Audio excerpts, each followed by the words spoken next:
رجعوا أغاروا على تل عثمان وحرروه من الروافض. تل عثمان الآن بأيدي الأخوة المجاهدين بفضل الله عز وجل.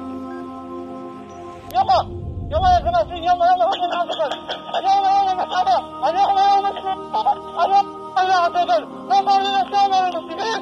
يا مسلمين يقولوا الله أكبر، هذا يوم الأيام، هذا الله عز وجل. اليوم حقيقة نحن بإذن الله.